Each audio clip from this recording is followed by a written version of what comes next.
समझ रहा हूँ क्या कहना चाह रहे हो। अपनी सबसे बेस्ट है अपनी क्योंकि आगे चल के हमें भी घर चलाना है। सही बात। आप पहला गाना गा रहे हो, पहले गाने को ही आप एक लेवल से दर्शा रहे हो, पर वो गाना नहीं चलता। एक लड़की की शादी हो जाती है, मनोज मैरी मी मैरी मी।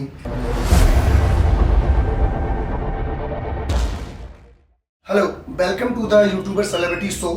और आज हमारे शो में जो मेहमान हैं, जो गेस्ट हैं हमारे, उन्हें किसी भी पहचान की जरूरत नहीं है, मोहताज नहीं है। आज वो उनके चाहने वाले उन्हें उनके म्यूजिक से, उनके संगीत से प्रेम करते हैं। हमारा यूपी, एमपी, छत्तीसगढ़, राजस्थान, यहाँ के जितने भी जो लोकल जो रसिया के प्रेमी है, संगीत के प्रेमी हैं, वो उनको बखूबी उनकी आवाज़ से पहचानते हैं। चेहरा की तो बात ही अलग है। तो आज हम स्वागत करेंगे हमारे शो पे, द यूट्यूब सेलिब्रिटी शो पे, मिस्टर मनोज बघेल, राजा हिंदुस्तानी का। Welcome mister Manoj Baghel, Raja Hindustani. राम राम, नमस्कार सभी दर्शकों को, सभी चाहने वालों को। सिंगर मनोज बघेल, राजा हिंदुस्तानी की तरफ से द यूट्यूबर सेलिब्रिटी शो में आप सभी का बहुत बहुत स्वागत है और वंदन अभिनंदन है। Thank you. तो आज हम बात करेंगे कुछ आपके करियर जर्नी के बारे में। जी, तो मनोज भाई, जैसे कि आपने स्टार्ट किया, सबसे पहले मैं आपसे ये स्टार्ट पूछना चाहूंगा कि जैसे आपने अपने करियर की स्टार्टिंग की, जी, तो कैसे आपने पहचाना, जाना और अपने आप को पाया कि मैं एक संगीत कर सकता हूँ? सबसे पहली बात तो यह है कि जीवन में कोई भी व्यक्ति अगर कुछ काम करता है तो कुछ ना कुछ मेहनत करनी पड़ती है। और कहावत में बुजुर्ग लोग या सिद्ध महात्माओं ने बोला है कि पेट में से कोई भी किसी चीज को सीख के नहीं बिल्कुल सही बात। तो मैं शुरुआत में, जैसे मैं इस लाइन से बिल्कुल दूर था जी। पढ़ाई लिखाई करता था, छोटा सा था जब, जी। बिल्कुल दूर था। मेरे एक चाचा जी हैं, माता प्रसाद बघेल नाम है उनका। जी। तो बचपन में क्या था, मेरी माता जी बहुत ज्यादा मतलब बीमार रहती थी। जी। तो मैं घर से थोड़ा सा तंग रहता था, परेशान जैसे बोलते हैं ना। जी। जब मेरी एज होगी, मेरे हिसाब से 11-12 साल, जी। तो जब मैं उनके साथ ही रहता था, जी। धीरे धीरे मतलब फिर पढ़ाई लिखाई करने लगा। तो मुझे स्कूल से सबसे अगर कहीं प्रेरणा मिली मुझे गाने की, तो वो स्कूल से मिली। स्कूल में संगीत का होता है ना, 26 जनवरी, 15 प्रोग्राम्स की बात कर रहे हैं आप। जी जी जी। तो वहां से मैंने गाना स्टार्ट किया। बहुत बढ़िया। जैसे कि पहले आप गांव में थे, जैसे आपने बताया कि थोड़ा सा हालत टाइट थी, गरीबी के दिन थे, जैसे कि आपने बताया। तो पहले जो गांव के लोगों की जो राय थी आपके बारे में कि यार ये कुछ कर पाएगा कि नहीं कर पाएगा, और फिर जब आपने यूट्यूब को ज्वाइन कर लिया, तो तब क्या लगता था कि क्या गाना, संगीत, म्यूजिक, रसिया क्या कर रहा है ये, और अभी क्या राय है आपके बारे में? देखो, इस चीज के बारे में मैं वैसे गांव वाले जी या रिश्तेदार किसी के बारे में कोई टिप्पणी नहीं करूंगा जी। क्योंकि देखो, हमेशा होता है कि मेहनत खुद को करनी पड़ती है। बिल्कुल। कामयाबी भी खुद पाओगे जी। और जब नहीं काम करोगे तो डूब के ही आप ही मर जाओगे। बिल्कुल सही बात। तो किसी के बारे में टिप्पणी नहीं करूंगा, बट मैं एक चीज कहूंगा कि लाइफ में एक चीज है, आप जब अच्छा करोगे तो आपको ना जानने वाले भी जानेंगे। बिल्कुल। और जब आप अच्छा नहीं करोगे तो आपको लोग मतलब इस तरीके से परेशान या इस तरीके से वो करेंगे जैसे कि आपने किसी के साथ में कितना बड़ा गुनाह कर दिया, किसका पैसा दबा लिया जैसे। हाँ, मतलब कितना बड़ा गुनाह सही कर बात दिया। है। सबसे बड़ी बात है, मैं जब गाता था, मैंने शुरुआत करी थी स्टेज लाइव शो पे। अच्छा, परफॉर्मिंग, स्टेज परफॉर्मिंग से। हाँ, लाइव शो। जी। तो मैं मतलब इधर उधर गाता था, हर जगह जाता था, बढ़िया चपड़े शो चलते थे। सबसे बड़ी चीज मैं अगर अपनी मानूंगा तो सबसे लकी चीज मानूंगा तो सबसे बड़ा मेरा लक, और दूसरी बात सबसे बड़े मेरे श्रोतागण। जहाँ पे भी मैं गया हूँ लाइव शो में, जब मेरी 12-13 साल की उम्र थी, जब से मैंने गाना स्टार्ट किया था, तो जहाँ पे भी गया हूँ, चाहे मुझ पर कुछ आता हो या ना आता हो, मगर लोगों ने बड़ा भर भर के प्यार, मतलब आशीर्वाद बहुत अच्छा दिया। रही रिश्तेदारों की बात, तो देखो, एक चीज कहावत में किसी ने कहा भी है कि आप जब अच्छा करोगे तो आपके साथ में सब लोग जुटे होंगे। जी। सबसे पहले मेरे, आपने सुना भी होगा, अपने गडरिया समाज या बघेल समाज के पूजनीय देवता है छाताकोशी में, जलालपुर गांव में, खुशहाली बाबा नाम। खुशहाली बाबा। खुशहाली बाबा नाम सुना हुआ आपने? बहुत अच्छी, जाते भी हम लोग भी। जी। तो खुशहाली बाबा के सबसे पहले मैंने ऑडियो में भजन गाए थे। जैसे उस टाइम पर चिप चलती थी। हाँ हाँ, चलती थी, बहुत पहले की बात है। और कैसेटें चलती थी। सही बात। ये 2013 की बात है। 2013 में मैंने सबसे पहली एल्बम निकाली थी आगरा से, तो उसमें भजन गाए थे मैंने। तो वो भजन मेरे मतलब जैसे बोलते हैं ना थोड़े बहुत चिप के द्वारा आपसे मेरी दोस्ती है, मैंने आपके लैपटॉप में डलवा दी है भैया, या कोई भी आया करे दोस्त मतलब डाल देना ग्राहक वगैरह हाँ। सबकी में डाल देना। तो वो दोस्त भी ऐसे थे कि कोई भी आ रहा है, कोई किसी के रसिया मांग रहा है, कोई किसी के गाने मांग रहा है, मगर वो मेरे डाल दिया करते थे, वो गाए। उसके बाद में जैसे बोलते हैं ना कि किसी की कहीं बाहर जैसे ऊपर जाने की किसी को कोई नॉलेज ना हो। अब मैंने जैसे कि ये गेट देखा, दूसरे गेट की मुझे पता नहीं किधर चौके कहाँ जाना, तो वो मुझे नॉलेज नहीं थी उस टाइम पे। तो 2 से 3 साल मैंने मतलब वहीं गुजारी, उसी एरिया मतलब हाँ अपने राजस्थान, समझ गया मैं। वहीं गा गू के अपना रिकॉर्डिंग वगैरह जो भी लाइव होती थी जैसे होता था वो किया सब। तो लोग बस जैसे कि उस टाइम पर टिप्पणी करते थे, मैंने देखा था कुछ लोग, देखो टिप्पणी करने को तो आज भी लोग टिप्पणी करते हैं जी जी, तो उनसे अपन को कोई फर्क नहीं पड़ता। टिप्पणी वाला ही सवाल था मेरा एग्जैक्टली, लोग क्या कहते हैं टिप्पणी, वही तो जानना चाहता था मैं।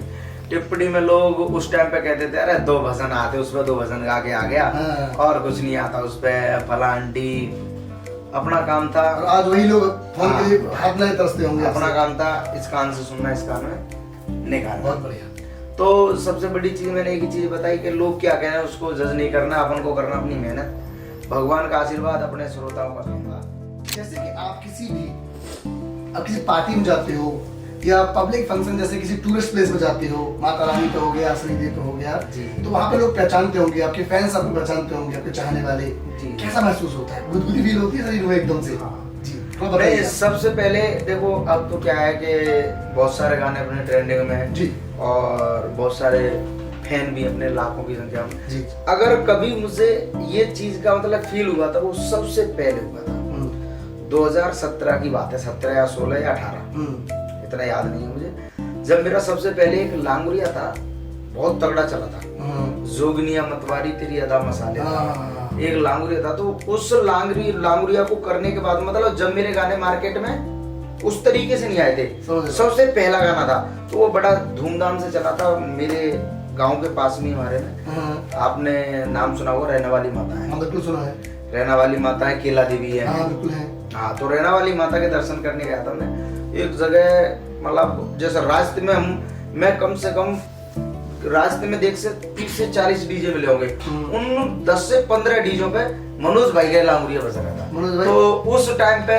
मतलब इतनी खुशी हुई थी कि आज 50 करोड़ गाना चल जाए ना जब जाके नहीं लगेगा जैसा जब हुआ। हाँ वो क्या कहता है फर्स्ट टाइम का किसी भी चीज में जो अनुभव होता है, बिल्कुल ऐसा लगा था कि पता नहीं भगवान ने माता रानी ने बिल्कुल तरीके से सुन लिया। और जब तो 50 डीजे में से 15 बजा था, लेकिन मनोज भाई मैं भी पार्टी अटेंड करता हूँ, मैं भी देखता हूँ, अब तो मुझे लगता है कि हर शादी पार्टी में केवल मनोज बघेल के गाना गाना बजता है, डीजे हो, घर पे प्रोग्राम हो, छोटा बच्चे का मुंडन तक हो, अगर आपकी सॉन्ग बजते हैं। देहात में जहाँ तक मेरी लैंग्वेज को लोग समझते हैं, अपनी ब्रज लैंग्वेज लोगों की समझ में आती है, तो उस भाषा में अगर किसी भी शादी में ऐसा हुआ हो कह नहीं सकता, देखो ऐसा भी नहीं हो सकता, पर मेरा अनुभव है सबसे ज्यादा अगर किसी भी शादी में चले थे तो वो मेरे 3 सबसे ज्यादा फेवरेट गाने थे। सबसे नंबर 1 कहूँ तो छाती जल जाए दुश्मन की, तगड़ा सॉन्ग है भाई एकदम, ऐसा सेंट लगी हो मेरे राजा,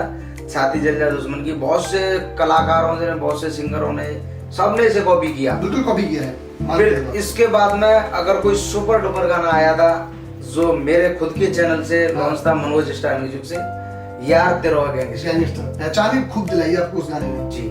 और फिर अभी तीसरे नंबर पे जो 2017 में या 2018 में जो चला था बहुत तगड़ा, तेरी जवानी बोतल है रंगी, व्यू के चक्कर में और व्यू के पर्पस में सबसे ऊपर है गाना, 70 मिलियन प्लस चला गया। 70 मिलियन म्यूजिक रसिया में जैसे कि हमारा राजस्थान, मध्य प्रदेश, उत्तर प्रदेश, छत्तीसगढ़, हरियाणा, यहाँ तक कि कुछ भाग पंजाब में भी म्यूजिक के इंडस्ट्री में अभी कोई कंपटीशन में है कोई दूसरा है या अपना पे खुद ब्रांड बन चुकी है, जीरो से हीरो तक का? नहीं, सबसे बड़ी बात तो जी है कि मैंने कभी किसी से कंपटीशन किया ही नहीं, मैं खुद अपने आप से कंपटीशन करता हूँ कि मुझे खुद को अपने आप को ऐसा बनाना है, अपने फैनों को खुश करना है, उनका एंटरटेनमेंट कराना है। कंपटीशन दुनिया में कभी भी अगर कोई अच्छा इंसान हो तो किसी से नहीं करना चाहिए जी, क्योंकि देखो कंपटीशन बोलते हैं मतलब मान के चलो कंपटीशन किसी न किसी का नहीं कर पाए, कोई भी किसी तरीके से, कोई किसी तरीके से, कोई कहाँ से है, कोई कहाँ से है।